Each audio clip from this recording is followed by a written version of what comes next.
Imagine a different America. The year is 1843. When you look west, you don't see cities or roads, only land, wide and wild. In all of Ohio, barely 400,000 people live scattered across it. Life here is hard in ways that don't care about hope or faith. Nearly half of all children will never reach their 10th birthday. For every 5 families, one will lose someone this year, not to war or heroics, but 2 cold nights, fast sickness, or simple accidents that today wouldn't even slow us down. Christmas in this world isn't bright or joyful. There are no wrapped gifts, no shining trees. It's quiet, heavy, a moment to be thankful you made it this far, and to quietly ask for one more spring. This is the story of one family on one Christmas Eve, in a time when waking up the next day was never promised. So come with me to the American frontier, rural Ohio, Christmas Eve, 1843. But before we go, get comfortable, really comfortable. Pull the blanket close, settle in. You'll want the warmth. Trust me. When your eyes open, it isn't to your room as you know it. No soft lights, no distant traffic, no quiet hum of modern life. This darkness is deeper, thicker. It presses in on you. You are 11 years old. Your name is Eliza McAdams. Before you can even think, you feel the cold. It's not gently solid like a wall. Your breath fogs the air and disappears. Your nose is numb. Your toes ache, even through the thick wool socks your mother made last winter. They're rough and itchy, smelling faintly of smoke and sheep. You lie on a straw mattress that crackles when you move. The cloth covering it once belonged to your grandmother before fever took her 3 winters ago. Bits of straw poke through, one sharp piece digging into your hip all night. You notice it, but you don't complain. Complaining doesn't change anything. Out here, a bed is a gift. Some families sleep on bare dirt, with nothing but animal skins between them and frozen ground. Beside you, your little sister, Marthonley, 5 breathes, slow and steady, her foot pressed against your leg for warmth. On your other side, 8-year-old Samuel curls tight, his back firm against yours. The 3 of you share the same narrow bed, tangled together, holding on to heat the only way you know how. The fire has burned down to embers. Above you, the roof creaks under the weight of fresh snow. It's a sound you know well. It means the cabin still stands. It means you survived the night. Frontier cabins are smaller than most people imagine. Yours is about 16 by 18 feet, barely larger than 2 parked wagons side by side. 7 people live inside it. No rooms, no doors, no privacy. Every cough, every sigh, every whispered fear fills the space. The walls are made of rough logs, their gaps stuffed with mud, moss, and old cloth. Still, the wind finds its way in. You hear it now, whistling through a thin crack near the window. The window itself is tiny, covered not with glass, but with oiled paper. Glass is too rare, too fragile, and even if it broke, there's no one close enough to fix it. Then you hear movement. Blankets shift. The bed across the room creaks. Your father's voice cuts softly through the dark. Eliza, you awake. Careful not to wake Martha or Samuel. You lift yourself onto one elbow. Cold air bites your skin. Yes, Pa, the fire's almost out. Tend it while I check the animals. This has been your job since you turned 9. Every morning, before the sun even thinks of rising, you bring the fire back to life.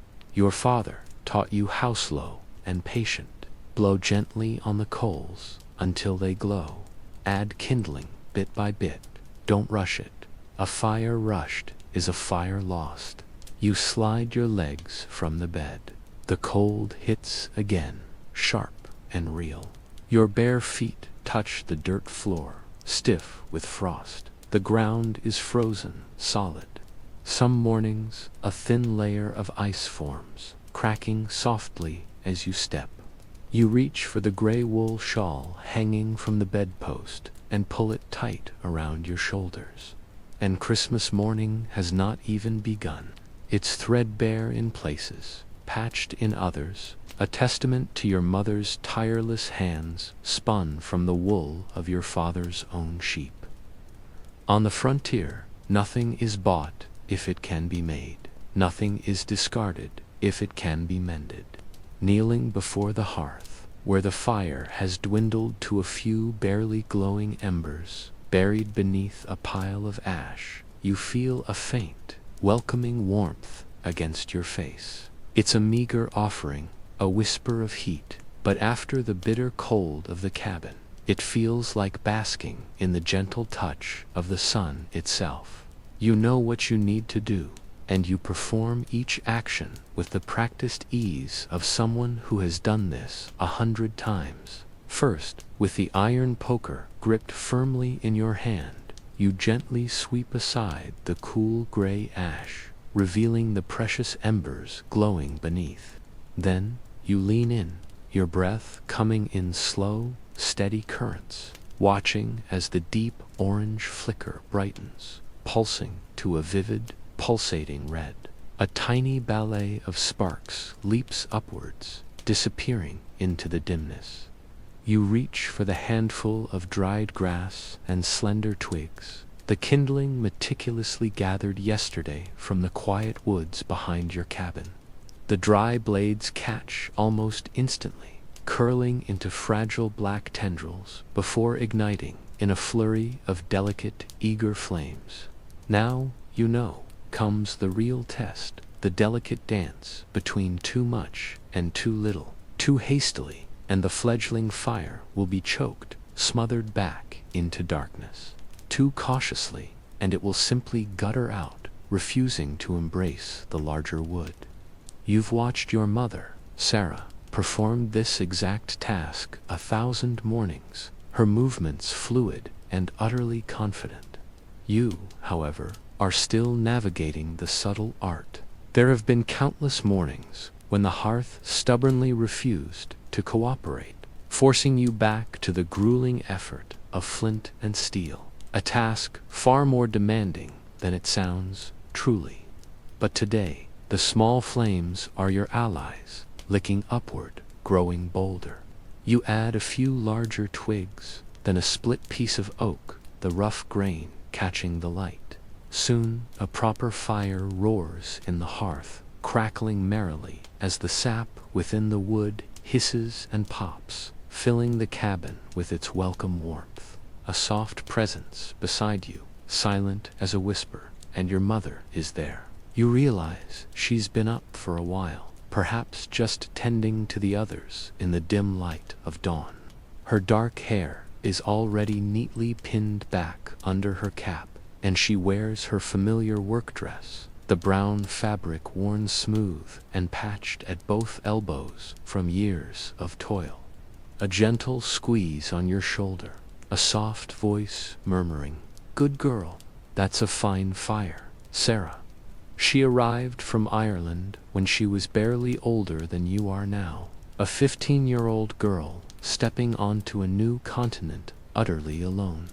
Her older brother, taken by ship fever before they even sighted New York. She rarely speaks of it, yet sometimes, especially as Christmas approaches, her memories drift to the old country, the impossibly green hills, the sturdy stone cottages, the entire village gathered on Christmas Eve, singing songs in languages you don't understand, yet somehow recognize in your heart. Is today Christmas Eve, Ma? You ask, the question a formality, for you've been meticulously counting down the days for weeks. Her smile blossoms, chasing the weariness from her face, making her look young again, just for a moment. It is Christmas Eve. Your father, Benjamin, wants to make this year special, frontier style. Here, in the wild expanse, special wears a different face than it does in the bustling cities back east. It doesn't mean lavish gifts or elaborate finery. No, special means a precious extra measure of sugar for the Christmas pudding. It means your father, the tireless hunter, will stay home, dedicating the entire day to his family. And it means the candle in the window, a solitary flame burning, a tradition your mother carried across the vast ocean from Ireland. Suddenly, the wooden door bursts inward, sending a chilling gust of air through the room that makes the fire flicker wildly. Your father strides in, shaking the clinging snow from his heavy boots with purposeful thuds.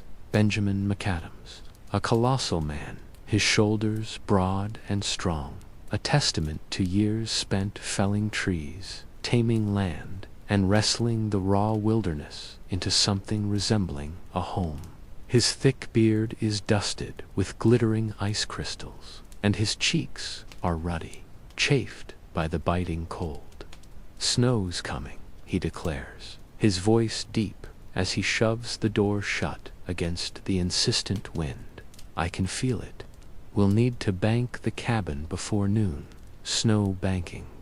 You understand what that entails.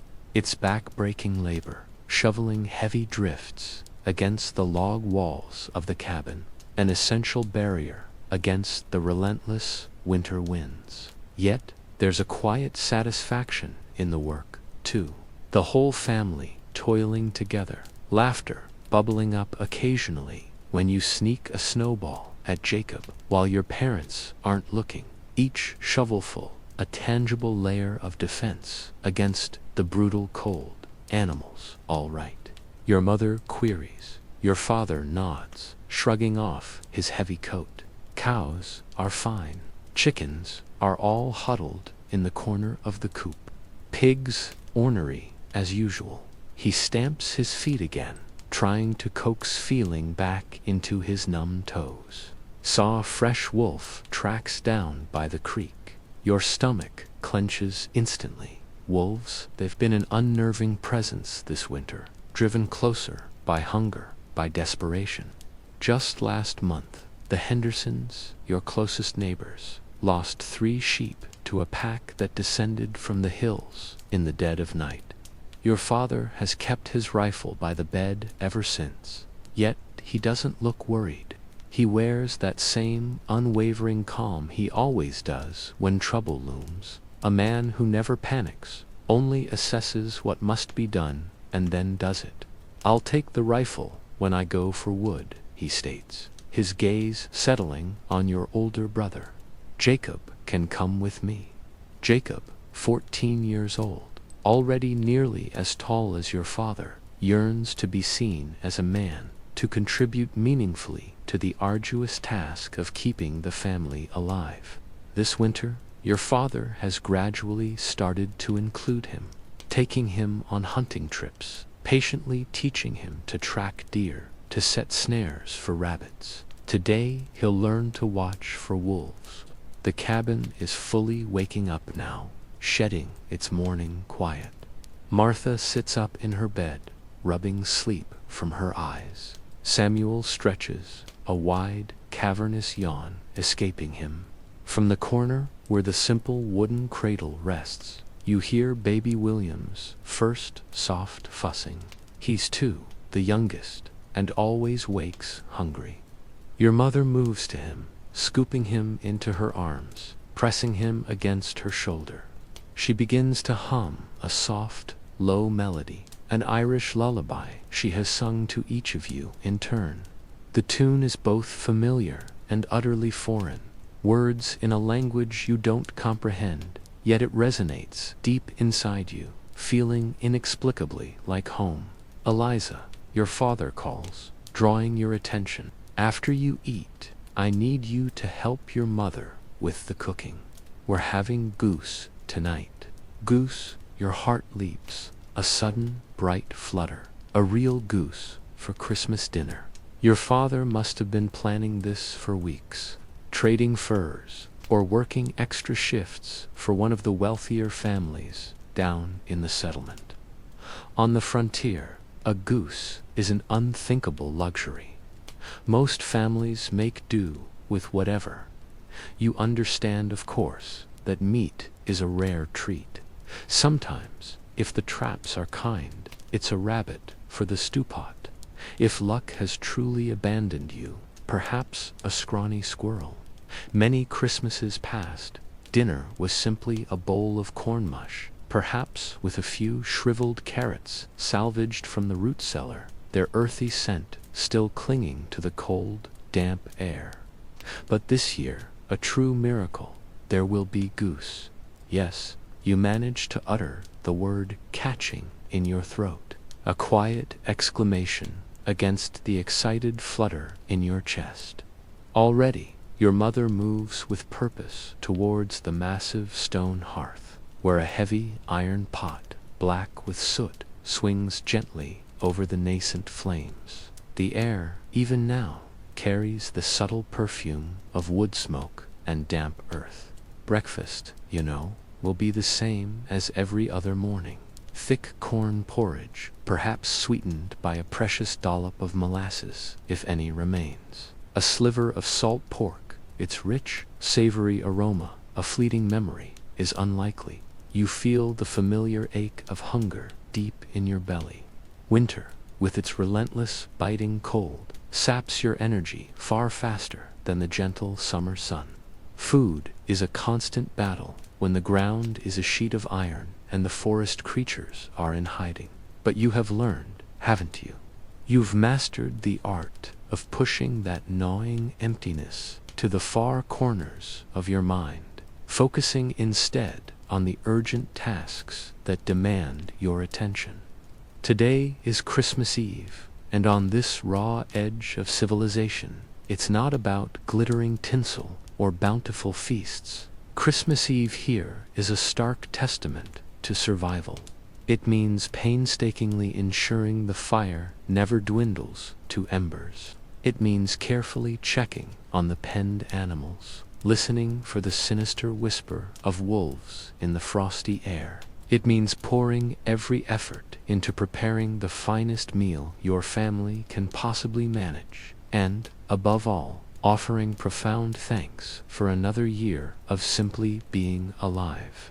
It's not, perhaps, the shimmering, idealized holiday you might envision now, nestled warm in your bed with a satisfied stomach. But for Eliza McAdams, standing right here in this drafty log cabin, at the very cusp of an untamed wilderness, this is truly the most wonderful day. Because today, her family is whole. Today, they are safe within these sturdy walls, the scent of pine pitch clinging to the rough-hewn logs. And tonight, as the sun dips below the snow-laden hills and the wolves begin their haunting song, a single candle will burn brightly in the window, a tiny, defiant beacon, a promise that even in the deepest, coldest dark, hope persists.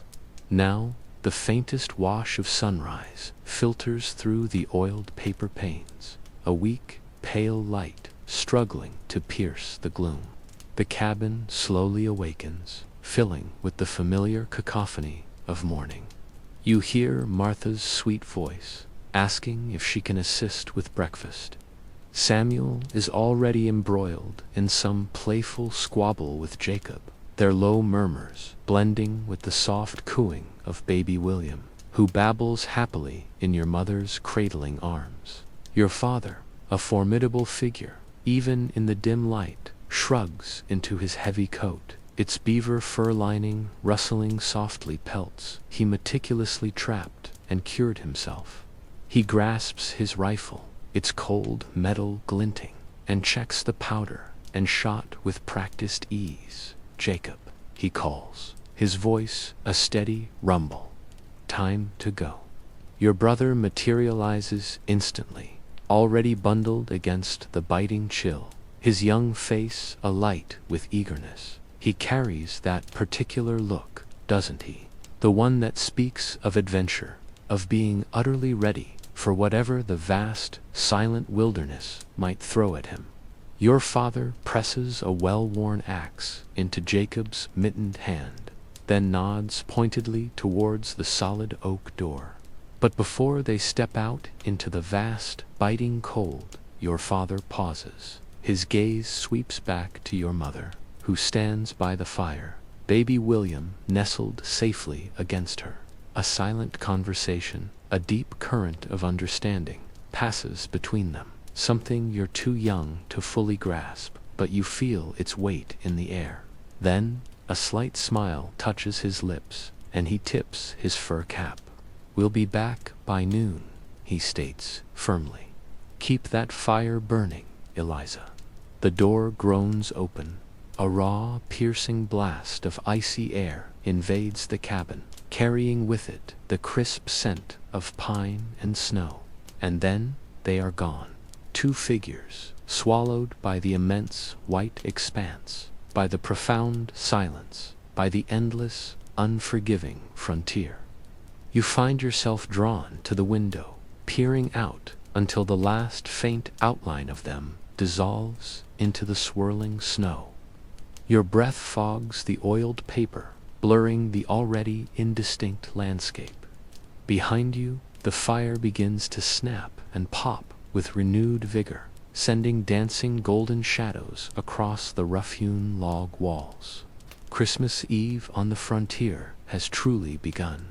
Your mother places a warm wooden bowl into your hands. It's filled with corn porridge, thick and gray, emitting the faintest, comforting scent of wood smoke. There's no molasses today. The precious jar ran dry a fortnight ago, and the nearest trading post, a full day's brutal ride in ideal conditions, feels as distant as the moon itself through this relentless snow. You eat, standing by the welcoming heat of the fire, for the cabin boasts only 2 chairs, strictly reserved for your parents. The younger children perch wherever they can find a spot on the packed earth floor, or balanced precariously on the edge of the sleeping pallet. Martha, ever diligent, is perched on an overturned bucket, spooning porridge into her mouth with fierce concentration.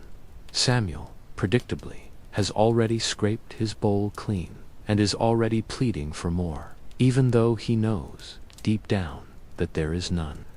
"That's your portion," your mother says gently, her voice soft but firm.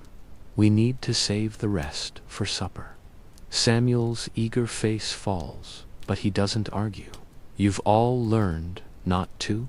Complaining about food in winter, when scarcity is a constant companion, only makes everyone's burden heavier. Baby William, blissfully unaware of the silent rationing, sits contentedly in your mother's lap, gumming a piece of dried apple. He proudly sports for tiny teeth now, perfect little pearls. Your mother often says he's destined to be a strong one. She says that about all of you, of course, but when she speaks of William, there's a subtle tremor in her voice, a quiet desperation, as if she's trying to convince herself as much as anyone else. The grim truth is, babies often don't make it out here.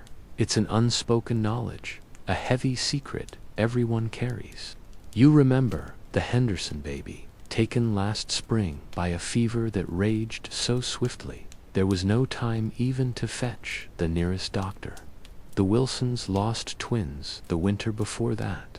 Your own mother, you know, buried another baby, a little girl named Rose, who lived only 6 fragile days before simply ceasing to breathe in the quiet darkness of the night. You don't remember Rose yourself. You were too young.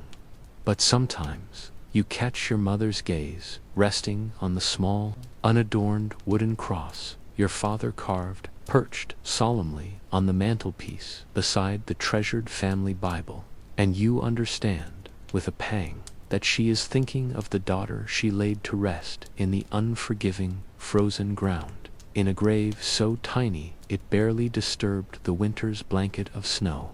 This is the stark reality of the frontier, isn't it? You celebrate life with every fiber of your being, because death, that silent, ever-present specter, always seems to be lurking just out of sight, waiting patiently in the shadows. Eliza, your mother's voice, warm and familiar, gently pulls you back from your somber thoughts. Come help me with the goose. There it is, hanging majestically in a cool corner of the cabin, already plucked and cleaned, its skin a pale, ready canvas for roasting. Your father brought it home 3 days ago. A magnificent creature traded for a stack of beaver pelts he diligently accumulated since autumn's first chill, a whole goose. Its very presence is an extravagant marvel, undoubtedly the most luxurious thing you've ever seen, destined for a Christmas dinner. Your mother approaches it with reverence, then begins to show you how to prepare it, her hands moving with deft certainty. First, the neck and those delicate wingtips are expertly separated. They won't be discarded, not here, not ever. Instead, with a soft clatter, they're dropped into the heavy, soot-stained iron pot that perpetually simmers over the hearth's glowing embers. A faint, earthy aroma of rendering fat and simmering bone already begins to waft through the air. You know the ritual. For hours, that neck will bubble gently, its sinews softening, its rich meat loosening from the bone. This isn't just a meal. It's the foundation for a life-giving broth, a comforting warmth that will sustain the family for many cold days, even after the festive cheer of Christmas has faded into memory. My own grandmother taught me this wisdom, your mother murmurs, her skilled fingers working without conscious thought, a blur of practiced efficiency. A ghost of a memory plays across her features. Back in Ireland, we knew geese, too. Not often, mind you. We were often as poor as the land we tilled, most of us. But when Christmas came, if fortune truly smiled, a goose might grace our humble table. She stills for a moment, her gaze drifting, becoming unfocused, as if peering into the past. You recognize that look, don't you? It's the one that always appears when her mind journeys back to the old country, the Emerald Isle. She departed when she was barely older than you are now. Tell me about the candle, you prompt, a familiar comfort settling in as you anticipate the well-worn tale. Her smile is soft. Ah, the candle in the window. That, my dear, is the most important tradition of all. As she speaks, her deft fingers continue their work, reaching inside the bird to retrieve the soft, slick giblets, the heart, the liver, the gizzard. These vital organs, too precious to discard, will soon be finely chopped, destined to enrich the savory gravy. Every single part of this animal has its purpose. She reminds you, a quiet reverence in her voice. Every scrap holds value. Her mind travels further back now, to a time long ago in Ireland, when the English crown sought to suppress their Catholic faith. Laws were enacted, strict and unyielding, forbidding the practice of their religion, outlawing mass, banishing priests. Yet the faith persisted, a defiant flicker in the darkness. Priests, brave and resolute, moved stealthily from house to house, sheltering in hidden barns or damp cellars, offering illicit masses for families who risked everything for a moment of prayer. You've pieced together fragments of this history before, whispered anecdotes and hurried explanations, but seldom has your mother unfurled the complete tapestry. Tonight, however, there's an unspoken pull within her, a quiet urgency to truly remember. She continues, on Christmas Eve, Catholic families would place a single, flickering candle in their window. It wasn't just decoration, it was a silent, clandestine signal.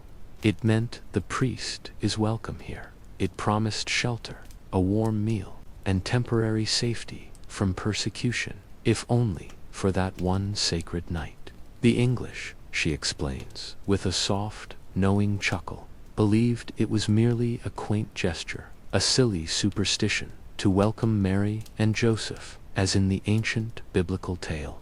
They remained utterly oblivious, never suspecting the secret faith thriving right beneath their very noses. A soft, almost conspiratorial laugh escapes her lips. My grandmother always said the Irish survived by being both stubborn as stone and as clever as foxes. The English may have had their guns and their rigid laws, but we, my dear, we had the candle. And that small, defiant flame, that tiny beacon glowing in the darkness of a window, it carried more weight, more meaning, than all their formidable armies combined. Is that why we light one here, you ask, the thought forming in your mind? Your mother nods, a gentle affirmation. Here, on this untamed frontier, the candle carries a different meaning. Yes, but the core idea remains exactly the same. It speaks of welcome.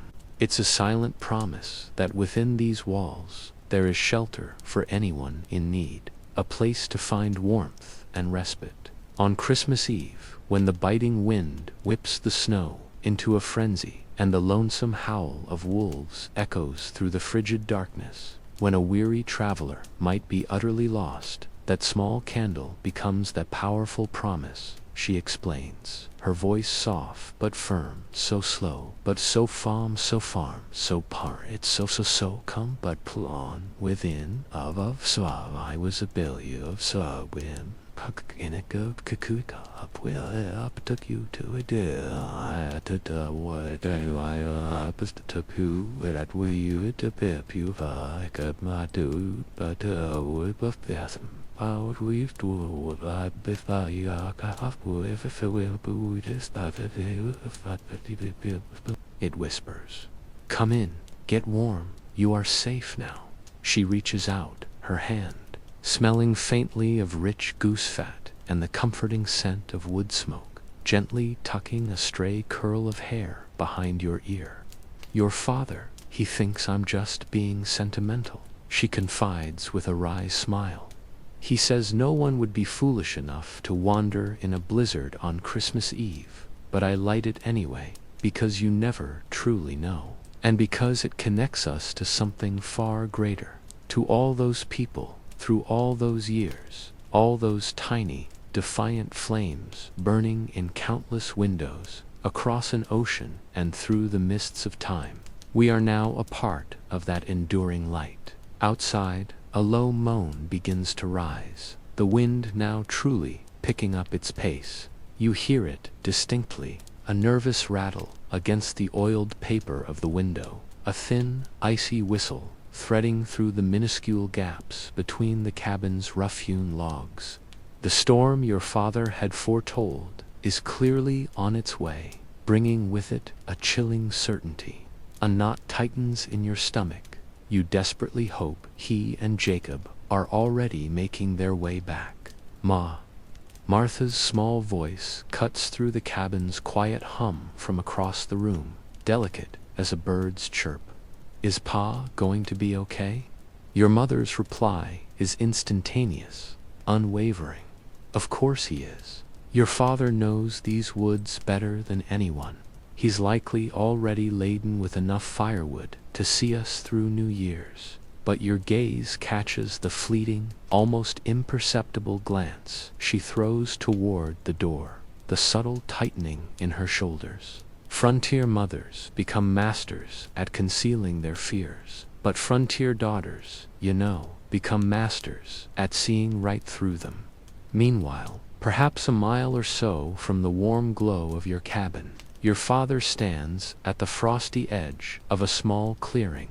His breath, each exhale, a stark white cloud against the frigid air, billows out before him.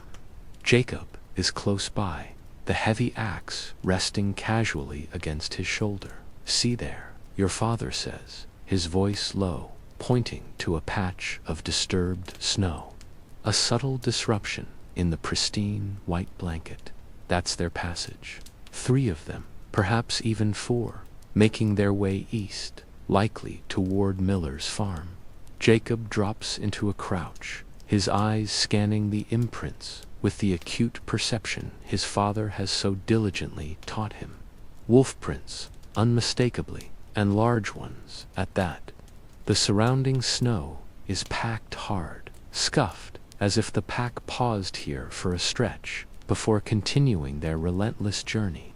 They're hunting, Jacob states, a grim observation. They always are in winter, with the deer gone south and the rabbits tucked deep underground. And that, your father continues, his voice gravelly, is when they start eyeing the farms. The livestock, he pauses, a weighty silence hanging in the air. And people, if their hunger drives them to desperation. Jacob swallows hard, a dry click in his throat. He's heard the grim tales, of course. Every soul on this unforgiving frontier knows them. Most are likely embellished, exaggerated whispers spun by firelight. Wolves typically avoid humans, preferring to keep their distance, wary and afraid.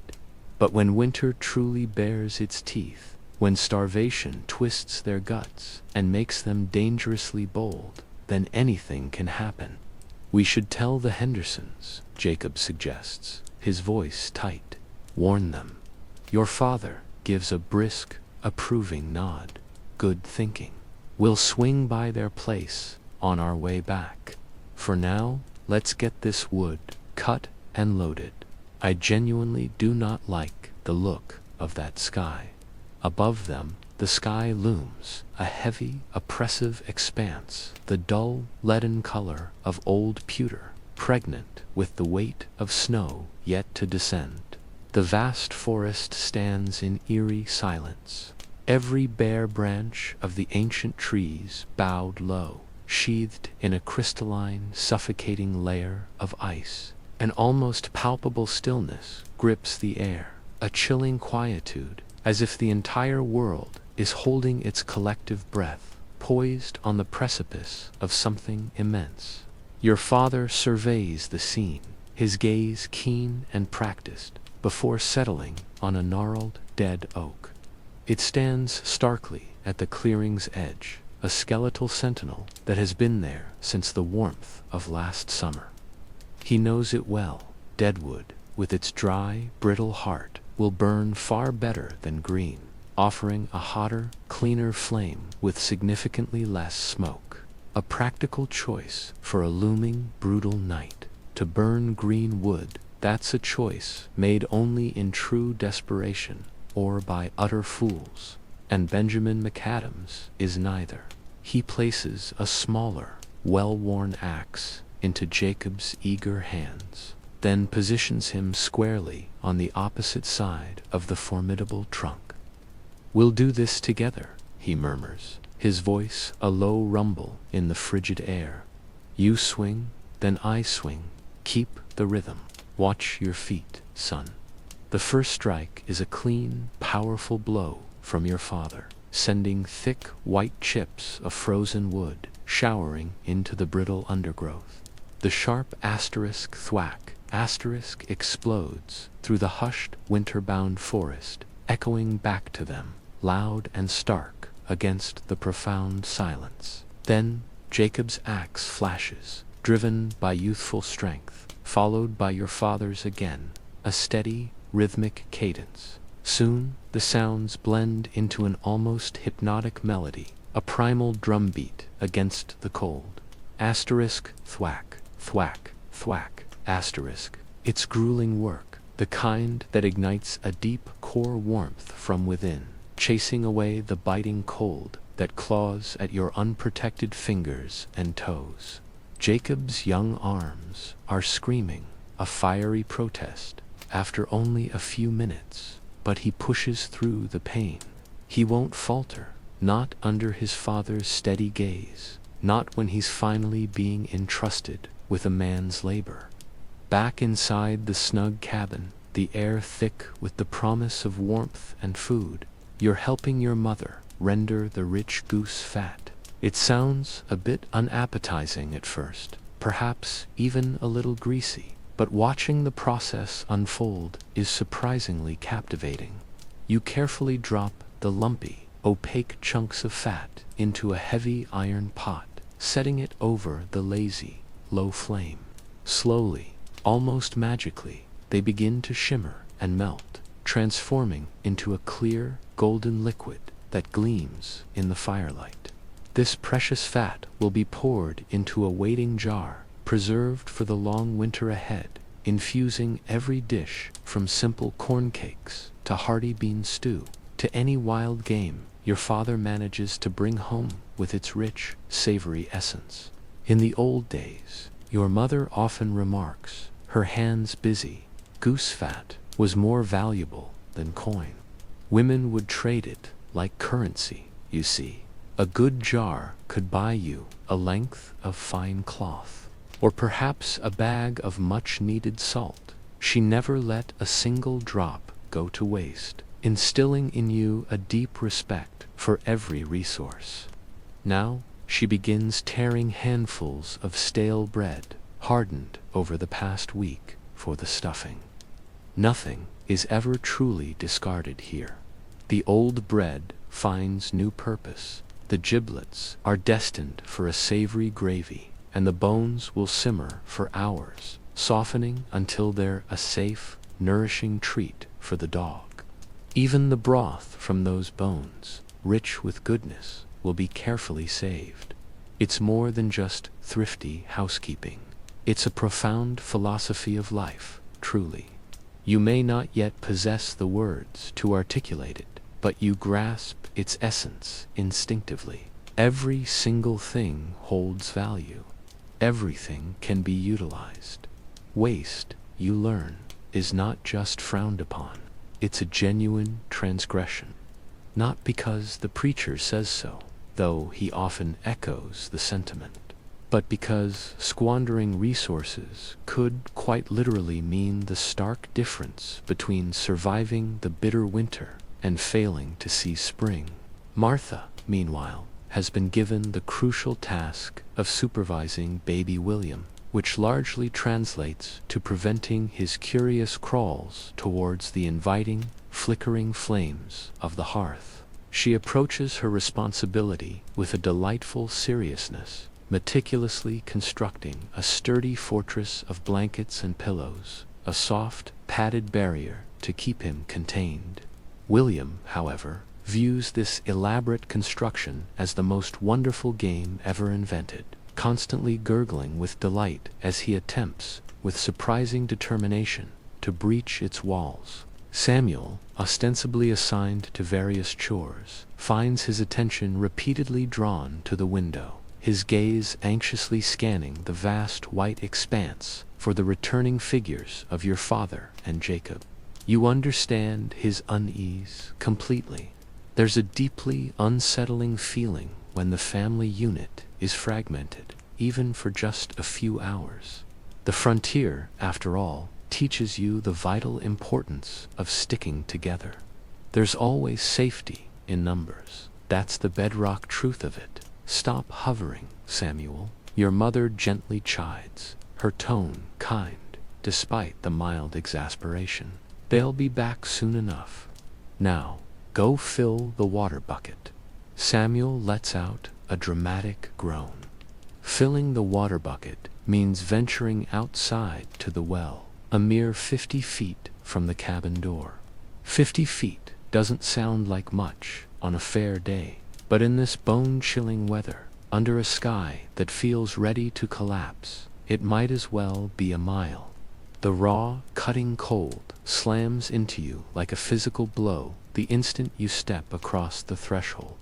The snow is already deep enough to reach Samuel's knees, and there's always that whisper of danger, however small, of something unseen lurking between here and there. But he goes, because that's simply what you do out here on the frontier. You might grumble a bit, a low protest against the elements, but then you stoically do what absolutely needs to be done. Through the frosted window, you watch his small figure, bundled in your father's old, oversized coat, the one that's far too big in the shoulders and drags heavily in the back, as he trudges determinedly toward the well, a dark silhouette against the blinding white snow. His every breath creates a cloud of steaming vapor that trails behind him.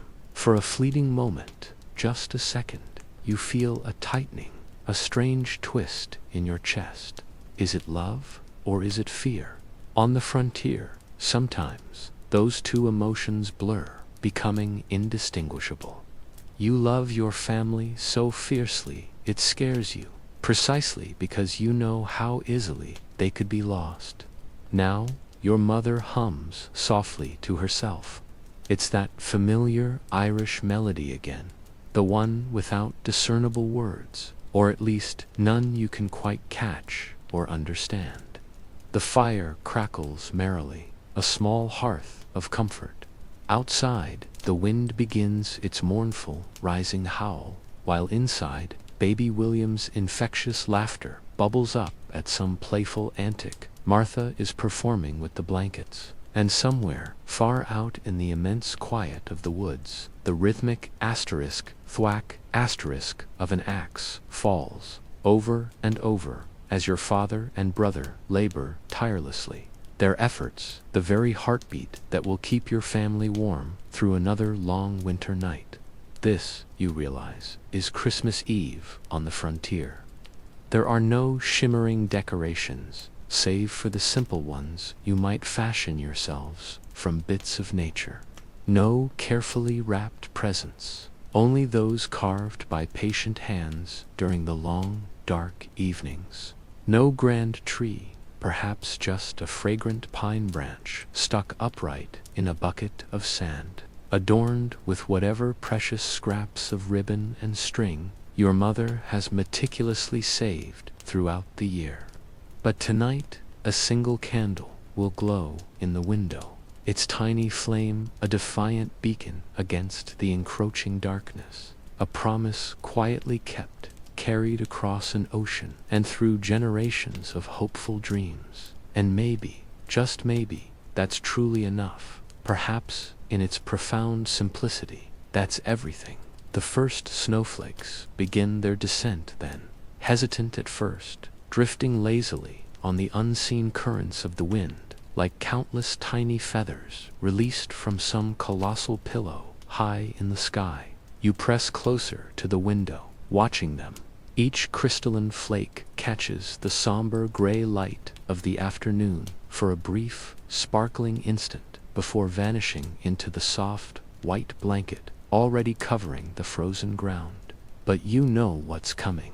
You've weathered enough harsh Ohio winters to instinctively recognize the stark difference between a gentle dusting and the ominous start of something truly serious. This, you can feel it, has the undeniable weight of serious. The air itself feels heavy, a palpable pressure that signals the sky is about to break open and unleash everything it's been holding back. "Ma," you say, your voice a quiet breath against the glass. It's starting. Your mother, without a word, comes to stand beside you, her warmth a comfort in the deepening chill. For a long moment, neither of you speaks. You simply watch the snow falling, the flakes growing visibly thicker and faster by the minute, blurring the world outside. "They know," she finally murmurs, her gaze fixed on the swirling white. "Your father knows these."